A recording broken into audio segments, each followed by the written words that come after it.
बस्तर इलाका में पाछू कई दिन ले भारी वर्षा होवत हे, जेकर चलत नदी नाला उफान में हे और मौसम विभाग ह अभी भी इलाका बर अलर्ट जारी करे हे।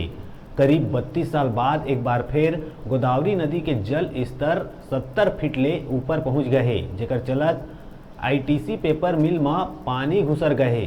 उहें 212 बटालियन घलौक बाढ़ के चपेट में हे, जेकर चलत 150 ले ज्यादा जवान और अधिकारी मन ला भद्राचलम के नवोदय और जीएमआर कॉलेज में शिफ्ट करे जावत है।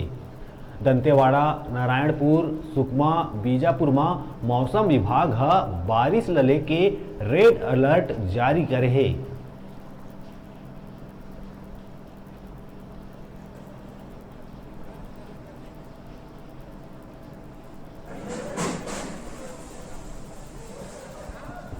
सारी आ गई सर, टेस्ट टेस्ट पर। टेस्ट टेस्ट पर। अच्छा